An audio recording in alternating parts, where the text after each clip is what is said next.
Okay, we come down to it, our last ethical theory for this series, but certainly not least. And this will be called Existential Ethics. The book refers to this type of thinking or moral theorizing as pluralism and particularism, but we could just as easily call this postmodern ethics. And to start this off, we've seen a lot of different theories, but many of them treat ethics like your bacon cookies. But ethics isn't about baking cookies. There's no recipe or formula you can follow, because we're dealing with human beings. And human beings are complex, and it's very involved. And hence the title Pluralism and Particularism. What this is trying to communicate is each moral dilemma is unique and particular and has its own special circumstances. And there's no one right way to deal with anything. There's a plurality of responses. There could be many good responses and many bad responses. And so this last theory is probably going to be the most subjective of them all, besides maybe egoism, where you really have to look at each individual case. You can't judge things in categories or like in Kant or with general laws and rules like not Aristotle but Thomas Aquinas, or with hedonic calculus like in utilitarianism. But each individual is going to have to determine what is ethical for their own personal life. Life is not a problem to be solved, but a journey to be experienced. Ethical dilemmas aren't problems to be solved, but challenges to be experienced. First of all, if we're going to talk about existential ethics, we need to define what existentialism is. And I still remember when I first began hearing the word existentialism in the 70s, and people would say, "Oh, you should read this book, it's such a great existential book," or "You need to go see that movie, it's so existential," or "That was the most existential play I've ever seen." And when I began to press people and say, "Well, what do you mean by existential?" they would all sort of hem and haw and say, "Well, you know, it's kind of like," I can't really put it into words. So after a while I got tired of these kind of vague and ambiguous responses, and I went out and bought my first book on existentialism. And I've never read a book like it before or since. And I don't think I'm exaggerating, but I believe the first 60 pages of this maybe 150-page book was a preface, and the preface was explaining why existentialism cannot be defined. And part of why it can't be defined is it's so radically individualistic.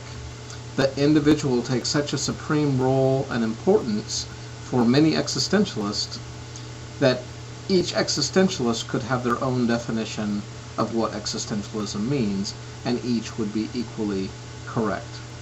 Also, it pointed out that most, not all, but most existentialists don't like to call themselves existentialists, because existentialism as a whole rejects categories and labels and groupings. People want to be treated as an individual and not labeled or categorized.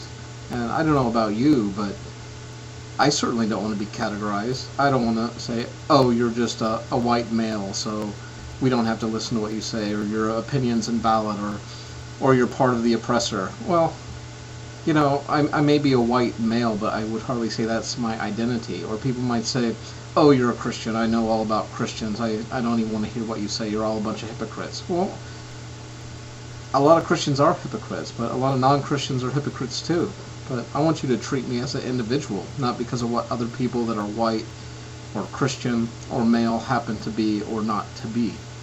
And so this idea of looking at each individual as a person and each situation or moral dilemma as a unique individual case could be tied into existential ethics.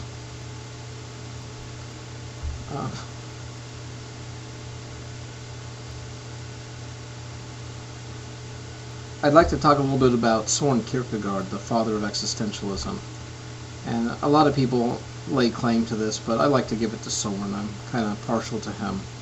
And he was a 19th century character living in Denmark. He was part of the Dutch Reformed Church. He was a Christian, but he felt that there were a lot of problems going on in the church. It had become very formal, very legalized, very intellectualized. And what he did was he asked a very important question. In fact, he changed a very important question. He changed the question from asking, what is a Christian, which many people could answer. All you had to do was recite like the Apostles' Creed or the Nicene Creed, or talk about doctrine or your beliefs in God. But Kierkegaard didn't want to know about doctrine or creeds. Not that these weren't important to him, but the question that was more pressing and burning at his very soul was, what must I do to be a Christian? He subjectivized the question altogether. In other words, he didn't want to know some abstract dictionary definition of what a Christian was. He wanted to know, what would it look like in my life for me to be a Christian? And that question changed everything. It changed the very nature of how we think about Christianity, from an intellectual consent to certain doctrines or creeds to experiential knowledge. It was changed from knowing about Jesus to knowing Jesus. And what this begins to lead to are existential themes. Now, I can't really give you definitions of existentialism, but I can give you themes that many existentialists might or may adhere to. First of all, we have the theme of experiential-based knowledge. You only truly know what you have personally experienced. Now, we can know about a lot of things because someone told us about it, or because we read a book, or we watched some documentary on TV. But to really, really know something, you have to experience it for yourself. Like, I might know prison is a bad idea and a place I don't want to be, but I really don't know what it's like unless I've been a prisoner. I might know heroin is a very seductive and dangerous drug that's highly addictive, but I really don't know about heroin unless I've used heroin.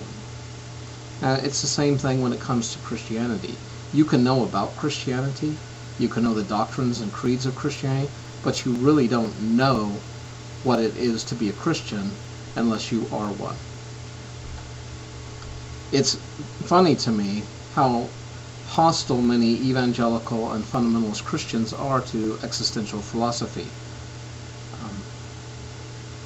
In fact, many people would claim that it destroyed Western Christendom. And I say, well, good, because Western Christendom needed destroying.